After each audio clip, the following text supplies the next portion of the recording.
إن الحمد لله نحمده ونستعينه ونستغفره ونعوذ بالله تعالى من شرور أنفسنا وسيئات أعمالنا. من يهده الله فلا مضل له ومن يضلل فلا هادي له. وأشهد أن لا إله إلا الله وحده لا شريك له جل عن الشبيه والمثيل والكفء والنظير. وأشهد أن محمدا عبده ورسوله وصفيه وخليله وخيرته من خلقه وأمينه على وحيه.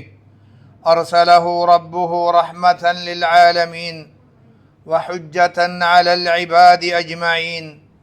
فهدى الله تعالى به من الضلالة وبصر به من الجهالة وكسر به بعد القلة وأغنى به بعد العيلة وأمن به بعد الخوف. وصلوات الله وسلامه عليه وعلى آله الطيبين وأصحابه الغر الميامين. ما اتصلت عين بنظر ووعت أذن بخبر وسلم تسليما كثيرا. ونسأل الله تعالى أن يجعلنا جميعا من صالح أمته وأن يحشرنا يوم القيامة في زمرته. أما بعد. எல்லாம் வல்ல அல்லாஹ் ஜல்ல ஷானஹு வ தஆலாவின் நல்லடியார்களே, அன்புக்குரிய இஸ்லாமிய சகோதரர்களே, அல்லாஹு ரப்புல் ஆலமீன் நம்மீது விதியாக்கி இருக்கிற ஜும்மாவுடைய கடமையை நிறைவேற்றுவதற்காக நாமெல்லாம் அவனுடைய மஸ்ஜிதிலே தூய எண்ணத்தோடு ஒன்று சேர்ந்திருக்கிறோம். எங்களது இந்த தூய்மையான எண்ணத்தை அல்லாஹு ரப்புல் ஆலமீன் பொருந்தி கொண்டு நாளை மறுமையில் அவனை சந்திக்கிற நேரத்தில் ஒரு முஸ்லிமாக சந்திக்கிற நட்பாக்கியத்தை நம் அனைவருக்கும் அந்த வல்லவன் தந்தருள்வானாக. கண்ணியத்துக்குரிய சகோதரர்களே, இந்த உலகிலே நாம் எவ்வாறு நடந்து கொள்ள வேண்டும் என்கிற மிக அழகான வழிகாட்டல்களை இந்த இஸ்லாமிய மார்க்கம் நமக்கு தந்திருக்கிறது.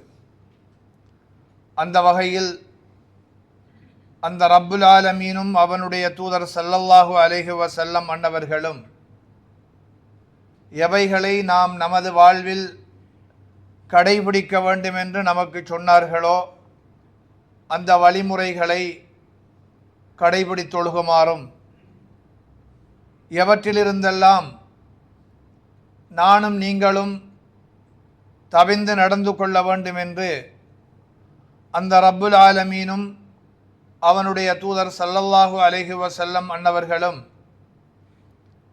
எச்சரிக்கை செய்து தடுத்தார்களோ அத்தகைய பாவமான கருமங்களிலிருந்து முழுதுமாய் ஒதுங்கி நடந்து கொள்ள வேண்டும் என்றும் எனக்கும் உங்களுக்கும் இந்த நேரத்தில் ஞாபகமூட்டிக் கொள்ள ஆசைப்படுகிறேன். அன்புக்குரிய சகோதரர்களே, இந்த உலகத்திலே மனிதனை படைத்த ரப்புல் ஆலமீன் அந்த மனிதனுக்கு கொடுத்த மிக அழகான பண்பு என்ன என்றால், அவனுக்கு அவன் வழங்கி இருக்கிற அந்த வெட்க உணர்வுதான். பாவங்கள், குற்றங்கள் மற்றும் காம உணர்வுகளிலிருந்து விலகி இருக்கிற ஒரு பண்பாக இந்த பண்பு நம் எல்லோருக்கும் தரப்பட்டிருக்கிறது. நபி ஸல்லல்லாஹு அலைஹி வஸல்லம் அவர்கள் ஒரு செய்தியிலே சொன்னார்கள், இன்ன லிகுல்லி தீனின் ஹுலுகா. உலகத்திலே இருக்கிற ஒவ்வொரு சமயத்துக்கும் சில அடிப்படையான பண்புகள் இருக்கும். இந்த இஸ்லாமிய மார்க்கம் அதற்குரிய அடிப்படை பண்பு என்ன என்றால், அடிப்படை குணம் என்ன என்றால், அது இந்த நாணம்தான் என்று, இந்த வெட்கம்தான் என்று அல்லாஹ்வுடைய தூதர் சொன்ன ஒரு செய்தி இப்னு மாஜாவிலே பதிவு செய்யப்பட்டிருக்கிறது. ஷேக் அல்பானி ரஹிமஹுல்லா அவர்கள் அதை ஒரு ஹசனான நல்ல ஹதீதாக சொல்கிறார்கள். உண்மையிலே இஸ்லாம் கூறுகின்ற இந்த வெட்க உணர்வு என்பது இன்று சமுதாயத்திலே காண முடியாத அல்லது களையப்பட்டுவிட்ட ஒரு பண்பாக நாம் பார்க்கிறோம். நவீன நாகரீகம் என்ற பெயரிலே இந்த வெட்க உணர்வு மனித சமூகத்திலே இருந்து, குறிப்பாக கவலையான விடயம், முஸ்லிம் சமூகத்திலிருந்தும் தூக்கி எறியப்பட்டிருக்கிறது. மானக்கேடான செயல்களுக்கு அஞ்சாத ஒரு தலைமுறை உருவாகி வருகிற ஒரு நிலையை நானும் நீங்களும் அவதானிக்கிறோம். நமக்குள்ளும் நமது பிள்ளைகளுக்குள்ளும் இந்த உன்னதமான பண்பை நாம் ஒவ்வொருவரும் வளர்க்க வேண்டிய தேவை இருக்கிறது. ஏனென்றால் இந்த வெட்க உணர்வு இருக்கும் வரையில்தான் நம்மிலே ஈமான் வாழும் என்பதை நாம் யாருமே மறந்துவிடக்கூடாது. அல்லாஹ்வுடைய தூதர் இந்த வெட்க உணர்வை பற்றி இப்படியும் சொல்கிறார்கள். இம்ரான் இப்னுல் ஹுசைன் ரலியல்லாஹு அன்ஹு அவர்கள் அறிவிக்கிற ஒரு செய்தி புகாரியிலும் முஸ்லிமிலும் பதிவு செய்யப்பட்டிருக்கிறது. அல் ஹயாஉ லா யஅதி இல்லா பிகைர்.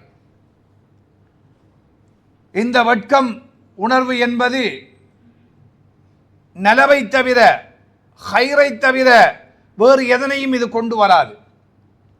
வெட்க உணர்வு உள்ள ஒரு மனிதனிடத்திலே தீமையை எதிர்பார்ப்பது கடினம். வெட்க உணர்வு தாராளமாக ஒரு மனிதனிலே குடிகொண்டிருக்கும் என்றால் அவனிடத்திலே நலவுகளைத்தான் நாம் அதிகமாக பார்க்க முடியும். காரணம், அது நலவை தவிர வேறொன்றையும் கொண்டு வருவதில்லை என்பது இறை தூதர் ஸல்லல்லாஹு அலைஹி வஸல்லம் அவர்களுடைய வாக்காக இருக்கிறது. ஈமான் பற்றி சொல்கிற போதும் அல்லாஹ்வுடைய தூதர் இதைத்தான் சொன்னார்கள். ஈமான் என்பது 70 சொச்சம் அல்லது 60 சொச்சம் கிளைகளை கொண்டது. அடிப்படையான அந்த ஈமான் கொள்கிற 6 விஷயங்கள், அதிலே பல கிளைகள் இருக்கின்றன. அந்த 70க்கும் மேற்பட்ட கிளைகள், அந்த கிளைகளிலே மிக உயர்தரமானது, உன்னதமானது லா இலாஹ இல்லல்லாஹ், அல்லாஹ் பற்றிய நம்பிக்கை. அந்த ரப்பு பற்றிய நம்மிடத்திலே இருக்கிற தெளிவு, அதுதான் ஈமானில் உயர்ந்த அந்தஸ்திலே உள்ளது. அதனுடைய ஆக கடைசி படித்தரம், இந்த ஈமானுடைய கடைசி படித்தரம் என்ன என்றால் இமாத்தத்துல் அதா அனி தரீக், பாதையிலே மானிடர்களுக்கு இடைஞ்சல் கொடுக்கிற, மனிதர்களுக்கு சங்கடத்தை ஏற்படுத்துகிற பொருட்களை அகற்றி விடுவது. அதை சொல்லிவிட்டு சொன்னார்கள், அந்த ஈமானின் கிளைகளில் உள்ள இன்னும் ஒரு முக்கியமான அம்சம்தான் அல் ஹயாஉ ஷுஅபத்தும் மினல் ஈமான். இந்த வெட்க உணர்வு என்பது ஈமானின் ஒரு அம்சமாகும் என்று அல்லாஹ்வுடைய தூதர் சொன்னார்கள். இதுவும் புகாரியிலும் முஸ்லிமிலும் பதிவு செய்யப்பட்டிருக்கிறது. ஏனென்றால் இன்னொரு செய்தியில் அதை தெளிவுபடுத்துகிறார்கள் அல்லாஹ்வுடைய தூதர். அல் ஹயாஉ வல் ஈமான், இந்த ஈமானும் வெட்க உணர்வும் ஒன்றுடன் ஒன்று பிணைக்கப்பட்டதாகும். அந்த ஒன்று மற்றொன்றில் இருந்து உயர்த்தப்பட்டால் மற்றதும் இல்லாமல் போய்விடும். ஒன்றை ஒன்று பிரிக்க முடியாது. இணைக்கப்பட்ட இரு அம்சங்கள் தான் இந்த ஈமானும் வெட்க உணர்வும் என்பது. ஈமான் இல்லாதவனிடத்திலும் வெட்கத்தை எதிர்பார்ப்பது கடினம். வெட்கம் இல்லாதவனிடத்திலும் ஈமானின் முழுமைத்தன்மையை காண்பது என்பது கடினம். ஒன்று இல்லாத போது மற்றொன்று குறைபாடு உள்ளதாக ஆகிவிடும் என்று அல்லாஹ்வுடைய தூதர் சொன்ன செய்தியை ஹாக்கிமிலே நாங்கள் பார்க்கிறோம். எனவே இந்த வெட்கம் என்பது ஈமானின் ஒரு பகுதி என்பதனுடைய இந்த இரகசியம் என்னவென்றால், ஈமானும் ஒரு மனிதனை நன்மையின்பால் அழைக்கக்கூடியதாக இருக்கிறது.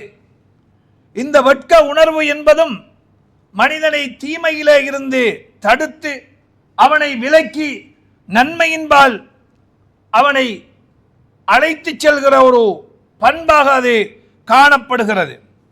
எனவேதான் இந்த வெட்கத்தையும் ஈமானையும் அல்லாஹ்வுடைய தூதர் இணைத்து சொல்லி இருப்பதை நாங்கள் பார்க்கிறோம். அது மட்டுமல்ல, அனஸ் ரலியல்லாஹு அன்ஹு அவர்கள் சொல்கிற மற்றொரு செய்தி இப்னு மாஜா, திர்மிதி போன்ற ஹதீஸ் கிரந்தங்களிலே பதிவு செய்யப்பட்டிருக்கிறது. எந்த ஒரு விஷயத்தில் வெட்கம் இருந்தாலும் அது அதை அலங்கரிக்கும். உலகிலே நாம் செய்கிற எந்த செயற்பாடாக இருந்தாலும் சரி, அந்த செயற்பாட்டிலே வெட்க உணர்வு இருக்கும் என்றால் நிச்சயமாக அந்த செயற்பாடு அலங்கரிக்கப்பட்ட ஒரு செயற்பாடாகத்தான் வெளிப்படும். எந்த விஷயத்தில் வெட்கமின்மை இருக்கிறதோ அது அந்த விஷயத்தை கெடுத்துவிடும் என்று அல்லாஹ்வுடைய தூதர் சொன்னார்கள். எனவே இந்த உலகத்தில் செய்கிற ஒவ்வொரு விடயங்களிலும் அதன் பின்னணியில் வெட்க உணர்வு என்பது இருக்க வேண்டும். உண்மையிலே இந்த வெட்க உணர்வு என்பது இரண்டு கோணத்தில் பார்க்கப்பட வேண்டும். பொதுவாக மனிதனிலே இருக்கிற வெட்க உணர்வு என்று ஒன்று இருக்கிறது. மற்றது சில வெட்க உணர்வுகளை மனிதன் தன்னுடைய செயல்களிலே வரவழைத்து அதை தன்னிலே ஏற்படுத்திக் கொள்ளக்கூடிய உணர்வு என்பது மற்றொன்று இருக்கிறது. இயல்பாக என்னுடைய ஔரத் வெளிப்படுகிற போது எனக்கு வருகிற அந்த வெட்க உணர்வு இயல்பிலே அல்லாஹ் ரப்புல் ஆலமீன் ஒவ்வொரு மனிதனுக்கும் கொடுத்தது. முஸ்லிம் என்பதற்கு அப்பால் உலகில் பிறந்த ஒவ்வொரு மனிதனுக்கும் உரிய ஒரு இயல்பான பண்பாகத்தான் அது இருந்தது. சில போது இந்த இயல்பான பண்பையும் மனிதன் தன்னிலே இருந்து களைந்து விடுகிறான், அது வேறு விடயம். எனவே இந்த இயல்பான வெட்க உணர்வுகளோடு இந்த உலகிலே அவன் செயற்படுகின்ற ஒவ்வொரு செயற்பாட்டிலும் அந்த உணர்வை அவன் வளர்த்து கொள்ள வேண்டும் என்கிற இன்னொரு பகுதி இருக்கிறது. இந்த இரண்டு விடயங்களையும் இஸ்லாம் இந்த ஈமானூடாக மனிதனிலே காண்பதற்கு விளைகிறது என்பதை இந்த செய்திகள் நமக்கு எடுத்து காட்டுகின்றன. எனவேதான் அல்லாஹ்வுடைய தூதர் சொன்னார்கள், ஒரு அடியான் செய்கின்ற பாவங்கள் அவனிடமிருந்து இந்த வெட்கத்தை நீக்கிவிடும் என்கிற காரணத்தால் தான் ஒரு ஆழமான செய்தியை சொன்னார்கள். இந்த உலகத்திலே வந்த ஒவ்வொரு இறை தூதரும் முந்திய இறை தூதர்களிடம் இருந்தெல்லாம் மக்கள் பெற்றுக்கொண்ட ஒரு செய்தி என்ன என்றால், உனக்கு வெட்கம் இல்லையானால் நீ விரும்பியதை செய்து கொள் என்பதா. நீ இந்த உலகத்திலே மனம் போன போக்கில் நடக்கப் போகிறாய் என்று சொல்கிறாயா? இதை நீ நடைமுறைப்படுத்த வேண்டுமானால் உன்னிடத்திலே வெட்க உணர்வு இருக்க முடியாது. உனக்கு வெட்கம் இல்லை என்றால் செய்து கொள். இந்த உலகத்துக்கு வந்த ஒவ்வொரு இறை தூதரும் இதை சொல்லி இருக்கிறார்கள். இந்த செய்தி புகாரியிலே பதிவு செய்யப்பட்டிருக்கிறது. இறை தூதர் ஸல்லல்லாஹு அலைஹி வஸல்லம் அவர்கள் சான்று பகர்கிறார்கள். எனவே அந்த இறை தூதர்கள் சொன்ன அந்த செய்தியை அல்லாஹ்வுடைய தூதராகிய அந்த இறுதி தூதரும் சொன்னார்கள். விரும்பியபடி மனம் போன போக்கில் இந்த உலகிலே வாழ வேண்டும் என்று நீங்கள் நினைக்கிறீர்கள் என்றால் வெட்கம் இல்லை என்றால் செய்து கொள்ளுங்கள். எனவேதான் இப்னுல் கய்யிம் ரஹிமஹுல்லாஹ் அவர்கள் இது பற்றி கூறுகிற போது சொன்னார்கள், பாவங்களின் தண்டனைகளில் ஒன்று இந்த வெட்கம் நீங்கி போவதுதான் என்றார்கள். உலகிலே மனிதன் செய்கிற பாவங்களுக்குரிய தண்டனைகளில் இந்த வெட்க உணர்வு நீங்குவதும் ஒன்று. பாவங்கள் அதிகரித்து அதிகரித்து ஒரு பாவத்தை அவன் திரும்ப திரும்ப செய்கிற போது அந்த பாவத்தை செய்வதில் இருக்கிற அந்த வெட்க உணர்வு எடுபட்டு போகும். எடுபட்டு போனால் அந்த பாவம் சாதாரணமானதாக மாறும். அவனிடத்திலே அந்த பாவத்துக்கு ஒரு வெயிட், ஒரு கனதி இருக்காது. எனவே பாவம் என்பது ஒரு அற்பமானதாக மாறி அவன் வீட்டிலே நரகத்துக்குரியவனாக மாறி போகிற ஒரு நிலை உருவாகும். நாங்கள் பார்க்கிறோம். ஆரம்பத்திலே ஒரு மனிதன் ஒரு பாவத்தை செய்கிற போது ஒளிந்து ஒளிந்து செய்வான். சில மதுப்பழக்கம் உள்ளவர்களை பாருங்கள். ஆரம்பத்திலே அவன் மதுவுக்கு அடிமையாகுவதற்கு முன்னால் அதன் ஆரம்பத்தை எப்பொழுதுமே அவன் மறைந்து ஒளிந்து யாருக்கும் தெரியாமல் தான் செய்வான். காரணம், அவனிடத்தில் இருக்கிற அந்த வெட்க உணர்வு தான் அதை அந்த நிலைக்கு கொண்டு வந்தது. நாளடைவில் அவன் அதை தன்னிலே பழக்கப்படுத்துகிற போது, 4 பேருக்கு தெரிய வருகிற போது, முதலாவது அவனிடத்திலே இருந்து தூக்கப்படுவது இந்த வெட்க உணர்வு. அது ஒரு பெரிய தண்டனை. அந்த வெட்க உணர்வு அகற்றப்பட்டு விட்டால் அவன் பகிரங்கமான ஒரு குடிகாரனாக மாறுகிறான். அதற்கு பிறகு அவன் எந்த வெட்கமும் இல்லாமல், அது பற்றிய எந்த உணர்வும் இல்லாமல் சர்வசாதாரணமாக நடமாடுவான். மதுபோதையிலே குடித்து பாதைகளிலே உருண்டு திரிவான். ஆடைகள் நீங்கி அவன் நிர்வாணமாக கிடப்பான். எழும்பி நாளை மதுப்போதை தெரிந்ததும் ஆடை உடுத்துக் கொண்டு சர்வசாதாரணமாக திரிவான். பார்க்கிறோமா இல்லையா? எனவே இந்த வெட்க உணர்வு இல்லை என்றாகிற போது அது பாவங்களுடைய தண்டனைகளில் மிக பிரதானமான ஒன்றாக மாறிப்போகிறது என்பதை இப்னுல் கய்யிம் ரஹிமஹுல்லாஹ் அவர்கள் அழகாக தெளிவுபடுத்துகிறார்கள். ஏனென்றால் இந்த நாணம் என்பது இதயத்துடைய, மனிதனுடைய உள்ளத்துடைய ஒரு வாழ்வாதார பொருளாகும் என்று அவர்கள் சொல்கிறார்கள். அதுதான் அனைத்து நன்மைகளுக்குமான ஒரு அடிப்படையாக இருக்கிறது. எனவே அது நீங்கினால் அனைத்து நன்மைகளும் நீங்கிவிடும். இதைத்தான் இறை தூதர் ஸல்லல்லாஹு அலைஹி வஸல்லம் அவர்களும் சொன்னார்கள், நாணம் முழுவதுமே நன்மைதான்.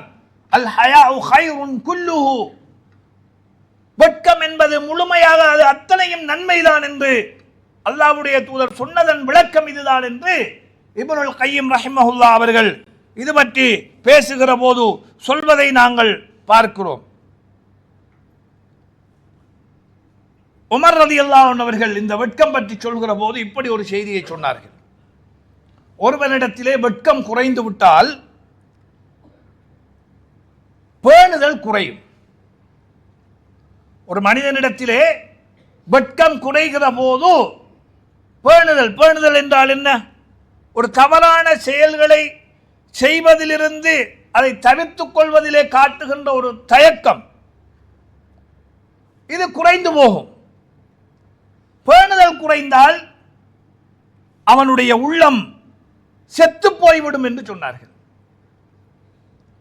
அப்ப வெட்க உணர்வு குறைகிற போது உள்ளத்திலே பேணுதல் குறையும்.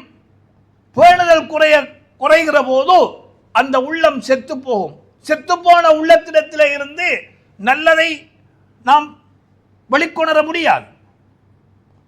உள்ளம் உயிரோட்டமாக இருக்கிற போதுதான் நல்ல செயற்பாடுகள் அதிலிருந்து வெளிப்படும். அல்லாஹ்வுடைய தூதர் ஒரு செய்தியிலே அதை தெளிவாக சொன்னார்கள். மனிதனுடைய உடம்பிலே ஒரு சதைப்பிண்டம் இருக்கிறது. இதா சலுஹத் சலுஹல் ஜஸது குல்லு, அது சீராகிவிட்டால் உடல் முழுக்க சீராகி அந்த செயற்பாடுகள் அனைத்துமே சீராகிவிடும். வைதா ஃபசதல் ஜஸது குல்லு, அது சீர்கட்டு போனால் முழு உடம்புமே சீர்கட்டு போய் அதன் வழி வருகிற செயற்பாடுகளும் சீரற்றதாக ஆகிவிடும். அது அறிந்து கொள்ளுங்கள், அதுதான் உள்ளம் என்று சொன்னார்கள். எனவே இந்த உள்ளத்தை சாகடிக்கிற ஒரு நிலையை உருவாக்கக்கூடிய ஒன்றுதான் இந்த வெட்க உணர்வு இல்லாமல் போவதென்பது என்பதை இதிலிருந்து நாம் புரிந்து கொள்ள முடிகின்றது. ஒருமுறை அல்லாஹ்வுடைய தூதர் மதீனத்து பாதையிலே போகிறார்கள். ஒரு அன்சாரி தோழர் அவருடைய மற்ற சகோதரனுக்கு உபதேசிக்கிறார். அல்லாஹ்வுடைய தூதரின் காதுகளிலே விழுகிறது. என்ன? உனக்கு வெட்கம் இருக்கக்கூடாது. என்ன நாமளும் கூட பார்க்கிற, என்ன ஒருவனுடைய வெட்க உணர்வு இருந்தால் நாம கேட்கிறது, என்ன பொம்பளை மாதிரி நீ வெட்கப்படுறாய்? ஏதோ பெண்களுக்கு மட்டும் உரிய ஒரு பண்பாக நாம் அதை ஆக்கிவிட்டோம். இல்லை, இறை தூதர் ஸல்லல்லாஹு அலைஹி வஸல்லம் அவர்களை பற்றி சொல்கிற போது சஹாபாக்கள் சொல்கிறார்கள், ஒரு குமரிப்பெண் நாணமடைவதை விட, வெட்கப்படுவதை விட அதிகமாக வெட்கப்படக்கூடியவர்களாக இறை தூதர் ஸல்லல்லாஹு அலைஹி வஸல்லம் அவர்கள் இருந்தார்கள் என்கிற செய்திகளை பார்க்கிறோம். எனவே இந்த சகோதரனுக்கு அவர் நீ வெட்கப்படக்கூடாது என்று சொல்வது அல்லாஹ்வுடைய தூதரின் காதுகளுக்கு கேட்கிறது. பாதையால் சென்றவர்கள் உடனே திரும்பி அவரிடத்திலே சொல்கிறார்கள், நீ அப்படி உபதேசிப்பதை விட்டுவிடு. வெட்க உணர்வு கூடாதென்று உபதேசிக்காதே. வெட்க உணர்வு என்பது ஈமானில் உள்ள ஒன்று. எனவே ஒவ்வொருவரிடத்திலும் அந்த உணர்வு இருக்க வேண்டும் என்று அந்த நேரத்தில் அல்லாஹ்வுடைய தூதர் கண்டித்ததை நாங்கள் பார்க்கிறோம். எனவே இந்த வெட்க உணர்வு என்பது ஒரு முஸ்லிமை பொறுத்தவரையில் அதனுடைய சகல பிரிவுகளிலும் இருக்க வேண்டும். இந்த வெட்கத்தை 4 பகுதிகளாக அறிஞர்கள் பிரித்து விளக்குவார்கள். ஒன்று, ஒரு மனிதனுக்கு அல்லாஹுவோடு வெட்கம் இருக்க வேண்டும். அல்லாஹுவோடு வெட்கம் இருப்பதென்றால் என்ன? ஒரு முறை அல்லாஹ்வுடைய தூதர் சொன்னார்கள், இப்னு மஸ்ஊத் ரலியல்லாஹு அன்ஹு அவர்கள் அறிவிக்கிற ஒரு செய்தி, அஹ்மத், திர்மிதி போன்ற கிரந்தங்களிலே பதிவு செய்யப்பட்டிருக்கிறது. இஸ்தஹயூ மினல்லாஹி ஹக்கல் ஹயா. தோழர்களை பார்த்து சொன்னார்கள், அல்லாஹ்வுடைய விடயத்தில் நீங்கள் உண்மையாக வெட்கத்தோடு நடந்து கொள்ளுங்கள், வெட்கப்படக்கூடியவர்களாக இருங்கள்.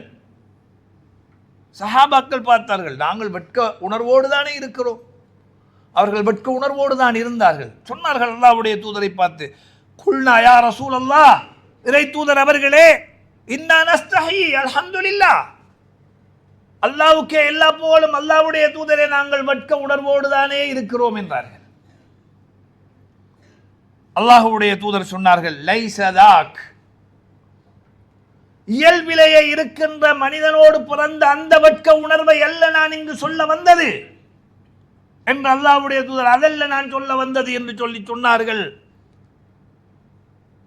அன் தஹ்ஃபதர் ரஅஸ வமா வஆ, நீங்கள் அல்லாஹ்வோடு வெட்க உணர்வோடு நடந்து கொள்வது என்பது நீங்கள் உங்களுடைய சிரசையும் அதனோடுள்ள உறுப்புகளையும் பாதுகாத்தல். உங்களுடைய சிரசு அந்த ரப்புல் ஆலமீனை தவிர வேறு யாருக்கும் சிரம் சாய்க்க கூடாது. சிரம் சாய்க்கும் என்றால் அல்லாஹ்வுடைய விடயத்தில் நீங்கள் வெட்கமற்றவர்கள். அந்த சிரசோடு இருக்கின்ற, அந்த முகத்தோடு இருக்கின்ற, அதில் இருக்கின்ற அந்த 2 கண்களும் பாவமானவற்றை பார்ப்பதிலிருந்து தவிர்க்க வேண்டும்.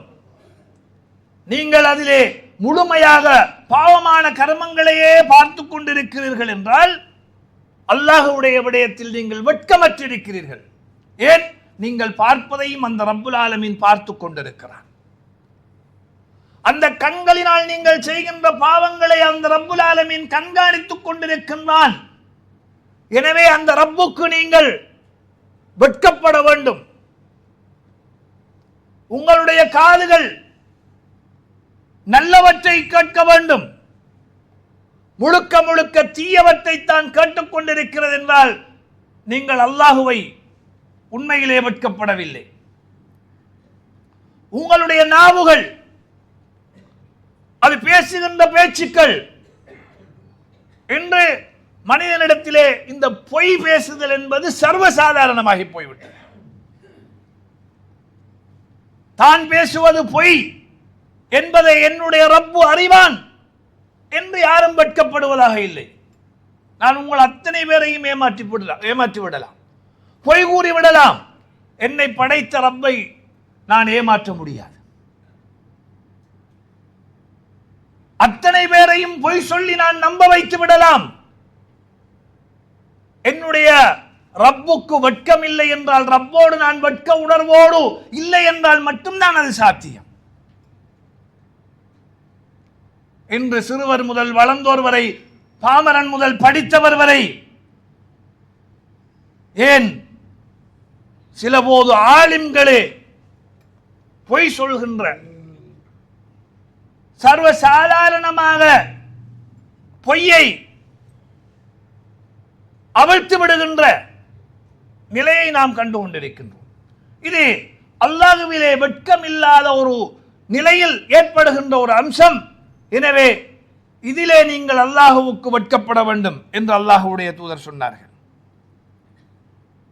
தொடர்ந்து சொன்னார்கள், அன் வல் பத்ன வமா ஹவா, உங்களுடைய வயிற்றையும் அதனோடுள்ள உறுப்புகளையும் அந்த விடயத்தில் நீங்கள் அல்லாஹ்வோடு வெட்கத்தோடு நடந்து கொள்ள வேண்டும். உங்களுடைய வயிறு ஹராமானவற்றை உள்வாங்க கூடாது.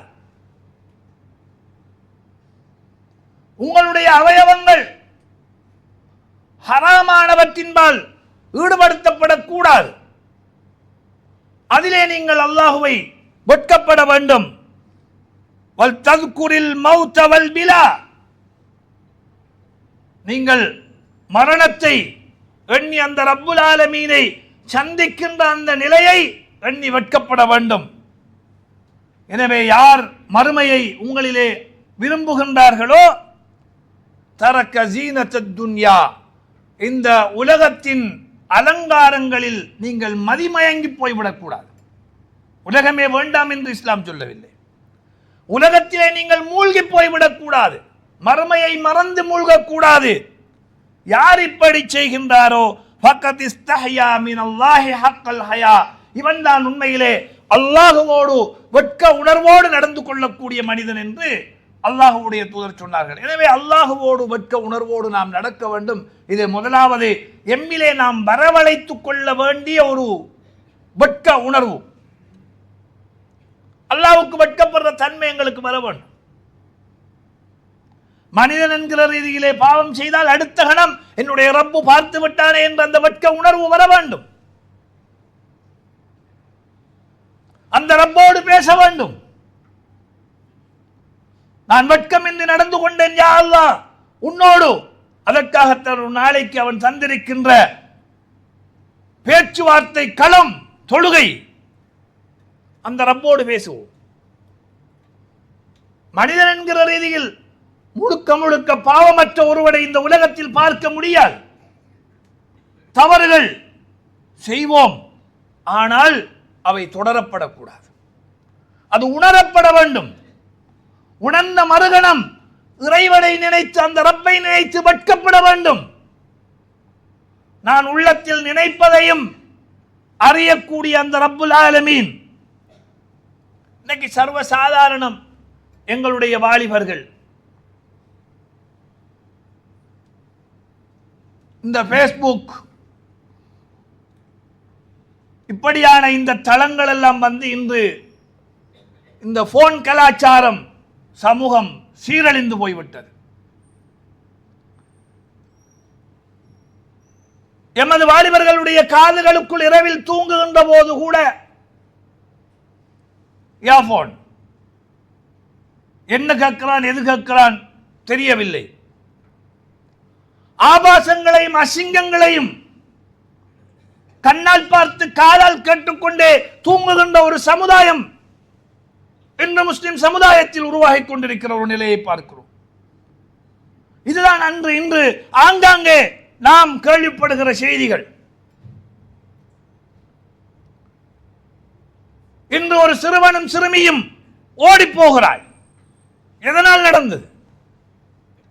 அந்த வெட்க உணர்வின்மை. படிக்கின்ற மாணவனும் மாணவியும் திருமணம் முடிக்காமலேயே பிள்ளைகளை பெற்றெடுக்கிற ஒரு அவலம் இந்த சமூகத்திலே இன்று நடந்தேறிக் கொண்டிருக்கிறது என்றால் இதற்கு யார் பொறுப்பு?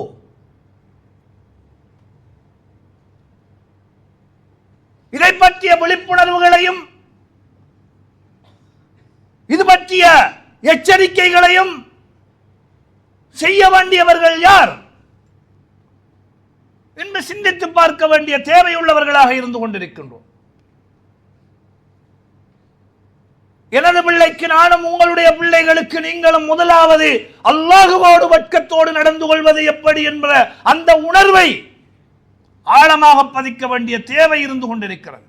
இன்றைய நாளை விட நாளைய நாள் மோசமானதுதான்.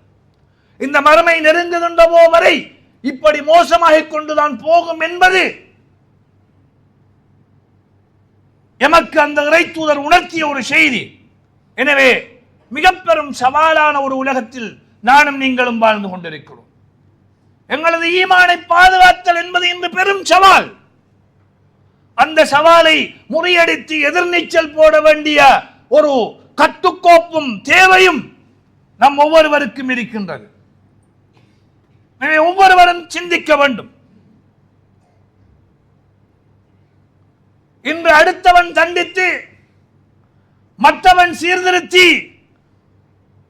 ஒரு நிலைக்கு கொண்டு வர முடியாத ஒரு யகூதியத்தான உலகத்தில் இன்று வாழ்ந்து கொண்டிருக்கின்றோம். நாம் சிறுவர்களாக இருந்த போது பிள்ளைகளுக்கு தந்தை தாய் தந்தையருக்கு பயம் இருந்தது, ஆசிரியர்களுக்கு பயம் இருந்தது, ஆலிம்களுக்கு பயம் இருந்தது, சமூகத்தில் இருக்கிற மூத்தோருக்கு பயம் இருந்தது. தவறை காணுகின்ற போது பெற்றோர்கள் தண்டித்தார்கள், ஆசிரியர்கள் தண்டித்தார்கள், சமூகத்தில் உள்ள மூத்தவர்கள் கண்டித்தார்கள்.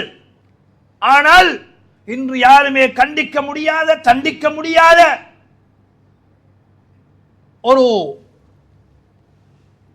நிலையிலே நாங்கள் மூடப்பட்டு அடைக்கப்பட்டிருக்கிற ஒரு உலகத்திலே வாழ்ந்து கொண்டிருக்கின்றோம். இது உலகளாவிய ரீதிய பிரச்சனையாக பார்க்கிறோம்.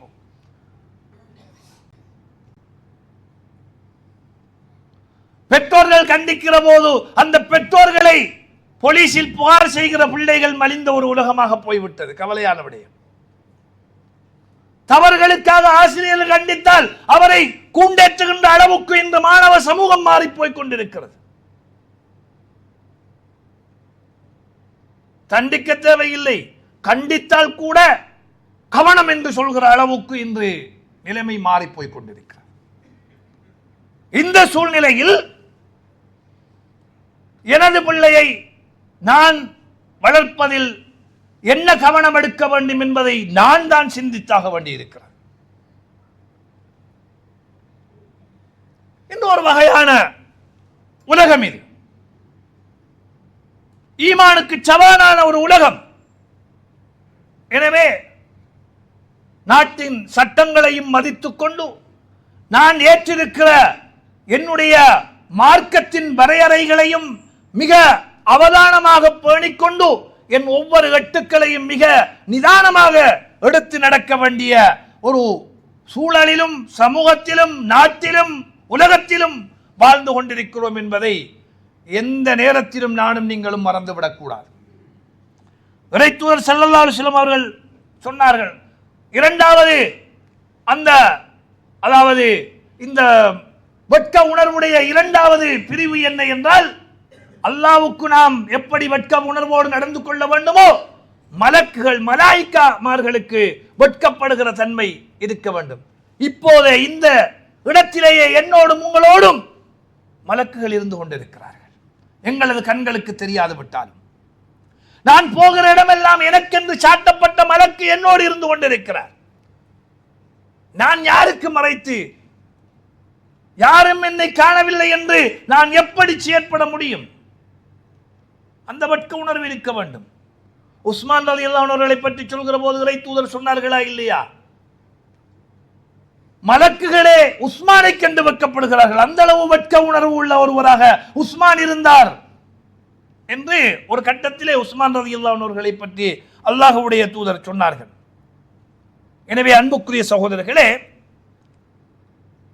மூன்றாவதாக இந்த வெட்க உணர்வு மனிதர்களுக்கு மத்தியிலே எனக்கு வெட்கம் இருக்க வேண்டும். இது மூன்றாவது வகை. அடுத்த மனிதனுக்கு நான் வெட்கப்பட வேண்டும். நமது வார்த்தைகள், நமது உடைகள், பொதுவிடத்திலான நடவடிக்கைகள் ஆகியவற்றில் கண்ணியம் காட்பதென்பதுதான் என்ற வெட்க உணர்வு. ஒவ்வொரு இடத்துக்கும், ஒவ்வொரு சூழலுக்கும், ஒவ்வொரு சந்தர்ப்பத்துக்கும் பேச்சுக்கள் வேறுபடும், ஆடைகள் வேறுபடும், நடைமுறைகள் வேறுபடும். அது வேறுபடவில்லை என்றால் அதற்கேற்ப வெட்க உணர்வில்லை என்பது அர்த்தம். இந்த மிம்பர் மேடையிலே நான் சாரணை கட்டி, நாம சொல்ற மாதிரி என்னது, இந்த தாராப்பச்சன்னு சொல்லுவோம், நாம அப்படியே போட்டு இழுத்து கட்டி கொண்டு பொறுமையோட நின்று பயான் பண்ணி நான் என்ன சொல்லுவீங்க? ரோசன் கட்டவன் சொல்றோமா இல்லையா? அதே நேரம் வயலுக்குள்ள போய் டையும் அடிச்சு கொண்டு நான் டிப்டப்பா ட்ரௌசரும் ஷர்ட்டும் இன் பண்ணி கொண்டு டை அடிச்சு கொண்டு போய் வயலுக்குள்ள வேலை செய்ய இயலாது. அப்படி செஞ்சா லூசு பயலம்பு. எனவே இடத்துக்கேற்ற விதத்தில் அல்லாஹ்வுடைய தூதர் கூட அப்படி நடந்திருக்கிறார்கள். இன்று மிம்பர் மேடைகள் கூட அசிங்கப்பட்ட ஒரு நிலை இன்று சமூகத்திலே மாறி போய்விட்ட ஒரு பரிதாபமான நிலை. கவலையோடு பாருங்கள். வெளிநாட்டு தூதுவர்களை சந்திப்பதாக இருந்தால் அதற்கென தனி ஆடை வைத்துக் கொண்டிருந்த ஒரு இறை தூதருடைய சமூகம் நாங்கள். உடுப்பதற்கே ஆடை பஞ்சம், கிழிந்த ஆடைகளையே ஒட்டு போட்டு உடுத்துக் கொள்கிற அளவுக்கு வருமானமின்மை. இத்தகைய நிலைகளிலும் ஓரிரு உடுப்புகளில் கூட ஒழுங்கான ஒன்றை தனித்துவமாக பெரும் வெளிநாட்டு தூதுவர்களை சந்திப்பதற்கென்றே தயார்படுத்தி வைத்துக் கொண்டு அல்லாஹ்வுடைய தூதர் பயணித்திருக்கிறார்கள் என்றால் அதன் பெருமானங்கள் எங்களுக்கு நாங்கள் உணரக்கூடியவர்களாக இருக்க வேண்டும். எனவே மனிதர்களோடு பொது இடங்களிலே நடந்து கொள்கின்ற நடவடிக்கைகளும் ஒரு நண்பனோடு தனிமையிலே நடந்து கொள்கிற நடவடிக்கைகளும் ஒன்றாக இருக்க முடியாது. அந்த வேறுபாடுகள் இந்த வெட்க உணர்வுகளினால் தான் வளர்க்கப்பட வேண்டும். அடுத்ததாக ஒரு மனிதன் தனக்குத்தானே வெட்கப்பட வேண்டும். இது நான்காவது வகை. இது மிக முக்கியமான ஒன்று. இது ஒரு மனிதனிடத்தில் இருக்கும் என்றால் மற்ற மூன்றிலும் அவன் ஜெயித்து விடுவான். நம்மை நாம் தனிமையில் கட்டுப்படுத்த தவறினால் எமது சொந்த மனசாட்சியின் முள் நாங்கள் வெட்கப்பட வேண்டிய ஒரு நிலை ஏற்படும். இந்த வெட்க உணர்வுதான் மற்றவர்களை நாம் கண்டு வெட்கப்படுவதை விட முக்கியமானது என்பதை நாம் புரிய வேண்டிய தேவை இருக்கிறது. நம்மை நாமே மதிக்காத போது மற்றவர்கள் என்னை மதிப்பது என்பது கடினமான ஒரு அம்சம். எனவே என்னை நான் மதிக்க வேண்டும். என்னை நான் மதிக்க வேண்டும் என்றால் என்னுடைய நடவடிக்கைகளுக்கு நான் செய்கின்ற போது என்னுடைய உள்ளத்துக்கு நான் வெட்கப்படுகிற உணர்வு எனக்கு இருக்க வேண்டும். இரகசியமாக நான் செய்கின்ற ஒரு செயலை வெளிப்படையாக செய்ய அஞ்சுகிறேன் என்றால் அந்த செயல் தவறு என்பது நமக்கே புரியும். இஸ்லாம் அதை தெளிவாக சொன்னது. பாவம் என்றால் என்ன என்று வரைவிலக்கணம் சொல்கிற போது அல்லாஹ்வுடைய தூதர் சொன்னார்கள், வல் இஸ்மு மா ஹாக பி நஃப்ஸிக வ கரிஹத அய்யத்தலி அலைஹின் நாஸ். பாவம் என்பது உன் உள்ளத்தை உறுத்தக்கூடியது. அதை செய்கிற போது மற்றவர் பார்ப்பதை நீ வெறுப்பது, இதெல்லாம் பாவம் தான். எனவே நான் தனிமையிலே ஒரு செயலை செய்கிறேன், அந்த செயலை மற்றவர் முன்னால் செய்ய முடியாது என்று உள்ளம் சொல்கிறது என்றால் அந்த செயல் பாவம். எனவே அதிலே என்னுடைய உள்ளத்துக்கு நான் வெட்கப்பட வேண்டும். தனிமையில் இருக்கிற போது அதை செய்வதற்கு வெட்கப்பட வேண்டும். இந்த நிலை ஒரு மனிதனிடத்திலே வருமாக இருந்தால் உண்மையிலே அவன் பாக்கியவான். எனவே இப்படி இந்த 4 வழிமுறைகளிலும் வெட்க உணர்வை வளர்த்துக் கொள்வதற்கு நானும் நீங்களும் முயற்சிப்போம். எல்லாம் வல்ல ரப்புல் ஆலமீன் அதற்கு எனக்கும் உங்களுக்கும் தௌஃபீக் செய்தருள்வானாக.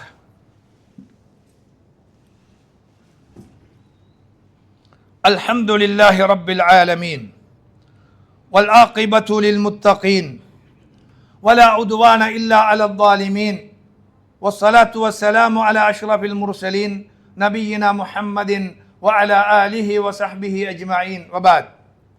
அன்புக்குரிய சகோதரர்களே, இப்படி இந்த வெட்க உணர்வு பற்றி நிறையவே அல்லாஹ்வுடைய தூதர் சொல்லி இருக்கிறார்கள். அவை அனைத்தையும் நாம் இந்த இடத்திலே பார்க்க முடியாது. எனவே இந்த வெட்க உணர்வை நமக்குள் நாம் வளர்த்து கொள்ள வேண்டும். அடுத்ததாக 2 விடயங்களிலே இந்த வெட்க உணர்வை இஸ்லாமிய மார்க்கம் எவ்வளவு வலியுறுத்தி சொன்னாலும் 2 கர்மங்களிலே அது கூடாது என்றும் சொல்கிறது. 2 விடயங்களில் அந்த வெட்க உணர்வு இருக்கக்கூடாது. என்ன என்றால், ஒன்று சத்தியத்தை எடுத்துச் சொல்வதில் வெட்கம் இருக்கக்கூடாது. உண்மையை உரைப்பதில், உண்மையை உறக்கச் சொல்வதில் இந்த வெட்கம் வரக்கூடாது. மார்க்கத்தின் கடமைகளை விளக்குவதில், அநியாயத்தை கண்டிப்பதில், நீதியை நிலைநாட்டுவதில் வெட்கப்பட்டு மௌனமாக நாம் இருந்துவிடக்கூடாது. அந்த இடத்தில் வெட்கம் இவற்றிலிருந்து ஒரு மனிதனை தடுக்கக்கூடாது என்று இஸ்லாம் சொல்கிறது. 2வது விஷயம், அறியாத விஷயங்களை கேட்டு கற்றுக்கொள்வதில், தெரிந்து கொள்வதில் எங்களுக்கு வெட்கம் இருக்கக்கூடாது. எது சொல்லிடுவாங்களோ, எது நினைச்சிருவாங்களோ, இவனுக்கு ஒன்றும் தெரியாண்டுவாங்களோ, அப்படி வெட்கப்படக்கூடாது. ஒன்றை தெரிந்து கொள்வதிலே வெட்கம் பெறக்கூடாது. ஏனென்றால் ஒரு அறியாமையை விட இந்த கட்டங்களிலே வெட்கப்படுவதால் ஏற்படும் விளைவு பாரதூரமானது. மார்க்க அறிவை பெற்றுக்கொள்வதிலே, அதற்கான கேள்விகளை கேட்பதில் வெட்கம் கூடாது என்பதற்கு உம்மு சுலைம் ரலியல்லாஹு அன்ஹா அவர்களுடைய அந்த பெண்மணியுடைய செய்தி நமக்கெல்லாம் ஒரு பாடம். என்னது? அவர்கள் ஒரு முறை வந்து அல்லாஹ்வுடைய தூதரிடத்திலே சொல்கிறார்கள், இறை தூதர் அவர்களே, நிச்சயமாக அல்லாஹ் சத்தியத்தை எடுத்துச் சொல்வதற்கு வெட்கப்படுவதில்லை என்று கூறி மாதவிடாய் பற்றிய சட்டங்களை அல்லாஹ்வுடைய தூதரிடத்திலே கேட்டார்கள். ஒரு பெண்ணுங்கிறது உண்மையாக ஒரு வெட்க உணர்வோடுள்ள ஒரு விஷயம் அது. ஆனால் அதன் சட்டதிட்டங்களை தெரிந்து கொள்வதில் என்பதில் வெட்கப்பட்டோமையானால் அதன் சட்டதிட்டம் தெரியாமல் அதிலே பாவிகளாகி போய்விட வேண்டிய ஒரு நிலை ஏற்படும். எனவேதான் அவர்கள் கேட்கிறார்கள், பாருங்கள், சத்தியத்தை சொல்வதில் அந்த ரப்புல் ஆலமீனே வெட்கப்படுவதில்லை. எனவே அல்லாஹ்வுடைய தூதரே, இந்த மாதவிடாய் தொடர்பான சட்டத்தை அவர்கள் கூறி அதை எங்களுக்கு சொல்லித்தாருங்கள் என்று எடுத்துக்கட்ட சொல்லிய நிறைய சம்பவங்கள் இருக்கிறது. அலி ரலியல்லாஹு அன்ஹுடைய சம்பவம், குந்து ரஜுலன் மத்தா சொல்லாங்க. அலி ரலியல்லாஹு அன்ஹு, நான் மதி என்று இருக்கு. மதி என்றால் எங்களுக்கு தெரியும், இச்சை நீர். அதாவது ஒரு மனிதனுடைய இந்திரியம் அல்ல, சில போது இச்சை நீருங்கிறது முன்னால் வரக்கூடிய ஆணுறுப்பிலிருந்து வெளிப்படக்கூடிய ஒரு பிசுபிசுப்பு தன்மை உடைய ஒரு நீர். அது வெளிப்பட்டால் அதை கழுவி விட்டா சரி, கொளிக்க வேணுங்கிற தேவை கிடையாது. சில மனிதனுடைய அந்த உடற்பலத்தை பொறுத்து சிலருக்கு அது அதிகமாக சில போது ஏற்படும். இப்படியான ஒருவராக நான் இருந்தேன் என்று அலி ரலியல்லாஹு அன்ஹு சொல்றாங்க. இப்போ இந்த சட்டத்தை போய் கேட்கணும் யாருக்கிட்ட? மாமனார் தான் கேட்கணும். ரசூலுல்லாஹ் யாரு? தன்னுடைய மனைவியின் தந்தை, மாமனார்ட்ட போய் கேட்கணும். இதில் வெக்கப்படையலா. ஆனால் மாமனார்ட்ட கேட்கறது இன்னொரு பெரிய பிரச்சனை. அப்ப இவர் என்ன செய்கிறார் பாருங்க, சஹாபாக்கள் எந்த அளவு அந்த வெட்க உணர்வோடு அதை தெரிந்து கொள்வதில் மாற்று வழிகளை எல்லாம் கையாண்டிருக்கிறார்கள். மற்றொரு சஹாபியை கூப்பிட்டு சொல்றாரு, நான் என்று சொல்லாத, இப்படி ஒன்று இருக்கு, இப்படி ஒரு ஆளுக்கு இருந்தா என்ன செய்யணும் என்று கேளு என்று சொல்றார். அவர் போய் அல்லாஹ்வுடைய தூதர்கிட்ட கேட்கார். அல்லாஹ்வுடைய தூதர் அதற்குரிய பரிகாரத்தை சொல்கிறார்கள். எனவே இப்படி மார்க்க விடயங்களை தெரிந்து கொள்வதில் நாங்கள் வெட்கம் விட்டு அவற்றை தெரிந்து கொள்வதற்கு முற்பட வேண்டும். இந்த 2 விடயங்கள் தவிர முழுக்க எங்களுடைய வாழ்க்கையில் வெட்கம் உள்ளவர்களாக நாம் இருக்க வேண்டும் என்று இஸ்லாம் நமக்கு சொல்கிறது. ரப்பனா வலம்னா அன்ஃபுஸனா வ இல்லம் தக்ஃபிர் லனா வ தர்ஹம்னா லனகூனன்ன மினல் காசிரீன் ரப்பனா ஆதினா ஃபித் துன்யா ஹஸனா وفي الآخرة حسنة وقنا عذاب النار. عباد الله إن الله يأمركم بالعدل والإحسان وإيتاء ذي القربى وينهاكم عن الفحشاء والمنكر والبغي يعظكم لعلكم تذكرون. اذكروا الله العظيم الجليل الجبار يذكركم واشكروه على نعمه يزدكم ويهدكم ولذكر الله تعالى أكبر والله يعلم ما تصنعون.